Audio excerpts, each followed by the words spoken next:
Hi everyone! Today I am bringing you my July and August reads. I was in the States for 4 weeks, almost 4 weeks. I haven't done a July reads yet because I got back in the middle of August, and by then I thought I'd just put them together because I didn't read that much in July anyway. So today I'll be talking about 9 books, some more than others, and I'm gonna start off with my least favorite book, which I gave 1 star, Since You've Been Gone by Morgan Matson. This might be an unpopular opinion because Morgan Matson is a very popular author and most of her books have very, very high ratings on Goodreads, which is why I was very excited to read one of her books. And I think I asked on Twitter which one I should start off with, and a lot of people said Since You've Been Gone, so I got the audiobook and I listened to it and I did not like it. So Since You've Been Gone is about Emily. Emily is best friends with Sloane. They have very different personalities. Sloane is very outgoing and daring and always ready for an adventure, and Emily has no personality. That sounds very mean, but I really did not like Emily. I'm being very mean right now. She did have some personality, just very introverted, and Sloane helped Emily to come out of her shell sometimes and do things she wouldn't usually do. And then at the start of her summer, Sloane vanishes and Emily does not know how to find her or what to do until she finds a list that Sloane left behind, and it's a list of things that Emily is supposed to do, things she wouldn't usually do, like kiss a stranger or hug someone who's called James or Jamie, go skinny dipping. Emily starts to do these things and makes some new friends. One of these friends being Frank Porter, one of the popular guys from her high school. With her friends, she starts to go through her list and do these things that Sloane dared her to do. For most of this book, I thought it was just gonna be okay. The writing was okay, the characters were okay. I thought it was gonna be a 2 or 3 star book until the cheating. I already talked about this a little bit in my currently reading video, and I mentioned that there was emotional cheating going on, but then I continued to read and then there was actual cheating going on, and that just completely ruined the book for me, and I was done with it at that point. I do not recommend this book, but I would like to know, should I give Morgan Matson another chance and read a different book? Moving on. A Long Walk to Water by Linda Sue Park. This follows 2 point of views that both take place in southern Sudan. One point of view takes place in 1985 and the other one in 2008. The one in 2008 is from Nia, a little girl who has to walk 8 hours every day to get water for her family. And then the other point of view is from Salva, who has to flee his village because of war, and he walks through Africa to find his family and just a safe place. This was enjoyable as I read it, but now after I finished it, now that some time has passed, it wasn't that memorable, but still an enjoyable book, which is why I gave it 3 stars. I really liked the ending because these 2 point of views do cross over, which I was anticipating and very pleased with. And I read this for Diversity Bingo for the refugee main character. Next, I will talk about Vinyl by Sophia Elaine Hansen. Vinyl was a very interesting story. It's about this society where everyone has to wear these earpieces, and these earpieces stop them from having rebellious thoughts or doing anything rebellious, and it plays this music. It was a very interesting concept. It took me a very long time to get into. It was a very slow beginning, at least to me it felt like that. But once things started happening, I really enjoyed this book, except for the ship. The main ship. I didn't like it, which is very rare because I'm very easy to please with the main ships. I was not a fan of Rania and her love interest. I did like the guy Rourke as a character, but I didn't like Rania and Rourke.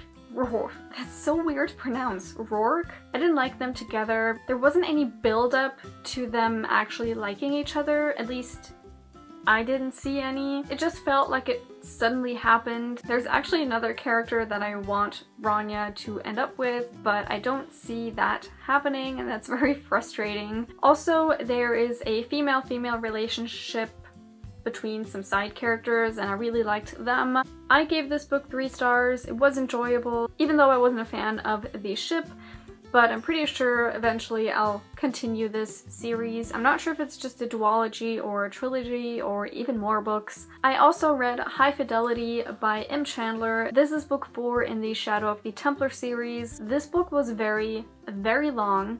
Over 700 pages. It was so difficult to get through this book because there were so many unnecessary things. There was a lot of traveling and very descriptive of where the character traveled to and how he got where, and it was just so unnecessary. It could have been cut way shorter. I read this in July. I don't really remember a lot about this book, but as usual, I enjoyed Simon and Jeremy.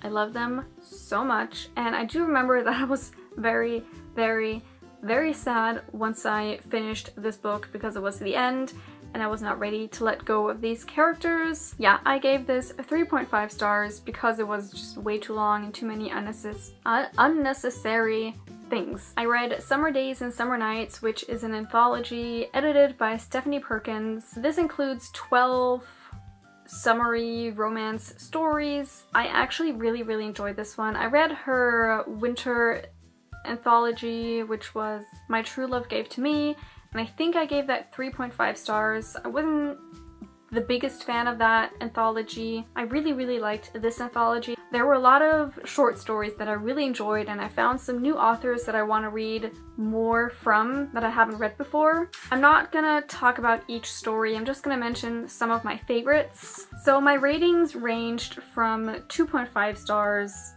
to just a full 5 stars for these stories.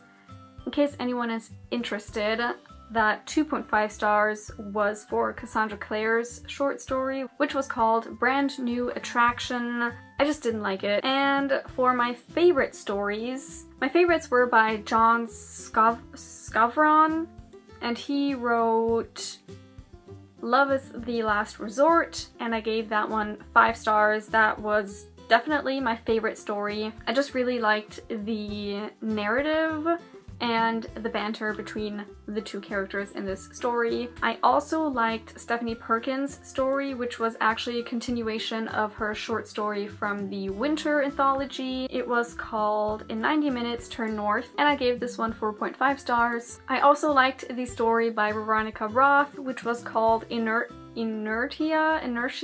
I don't know how to pronounce it.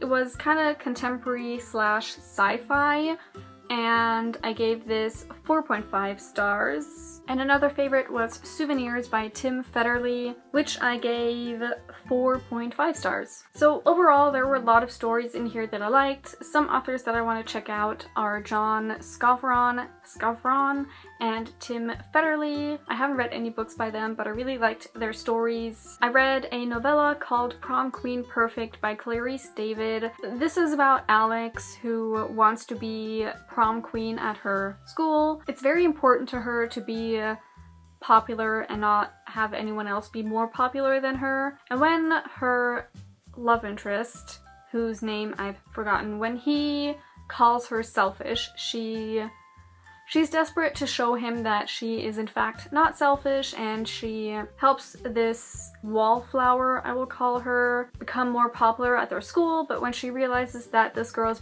starting to become more popular than Alex, she panics and realizes she doesn't want that. Alex was quite unlikable at the beginning of this story, but she goes through quite some character development and realizes that there are more important things than being popular, and I really liked that. The rivals to lovers trope was very enjoyable because there was some wonderful banter between the two characters, Alex and her love interest. Overall, I really liked this novella and I gave it 4 stars. Always and Forever, Laura Jean by Jenny Han. This is book 3 in the To All the Boys I've Loved Before no, I keep wanting to say duology, but this book makes it a trilogy.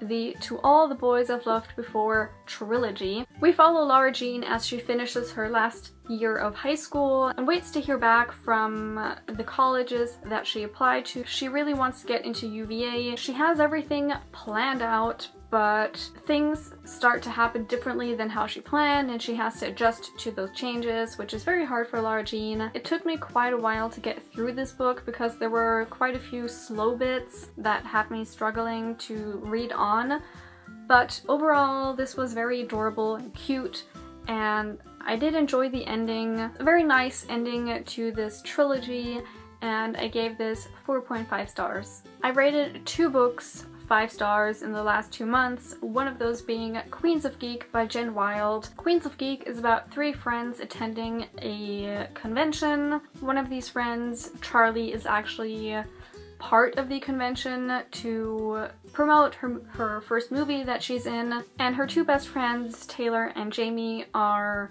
attending this convention as fans. Charlie just had a rough public breakup with one of her co-stars, and while she's attending SuperCon, she starts to get close to this other female YouTuber, and things start to hit off between the two. Taylor and Jamie also get closer. This book was very cute and adorable in the romance department, and just also very meaningful with how diverse it was. We have Charlie, who is bisexual, and her love interest, who is into girls. I'm not sure if she identified as a lesbian, but she's into girls. And then Taylor, who has Asperger's and deals with panic attacks. I was able to connect to both of these characters. We have point of views from Charlie and Taylor. I loved both of them, and I was able to connect to both of these characters for very different reasons. This was just overall so wonderful, and I gave it 5 stars. And this also counted towards my diversity bingo challenge for the neurodiverse main character that is Own Voices. And lastly, my favorite book from August, Starfish by Ekami Dawn Bauman, which I also gave 5 stars. I actually filmed a review for this book, which won't be up by the time this goes up, but it will be coming sometime in September, so I'm not going to talk too much about it here. I will say this was such a beautiful and wonderful and meaningful book, and I think everyone should read it. It's about Kiko, who struggles with her Japanese heritage, can't really connect to it because she lives with her Caucasian mother, who is very emotional, abusive, and her uncle, who sexually abused her, moves back in with them, and she's not getting into her dream art school, and things just seem to be falling apart for her. And then she stumbles upon her childhood best friend. Throughout this book, Kiko makes some wonderful character development, and I love her so much. She is so dear to my heart, and I cannot wait for this book to come out and for everyone to read this. Yeah, that's all I'm gonna say here. This actually also counted towards my diversity bingo challenge, and I read this for the biracial main character. So those were all the books that I read in July and August. I would love to know what you guys read and what your favorites were, and that was for this video, and I will see you next time. Bye! I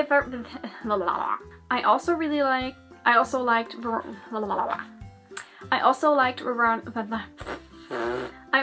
the story by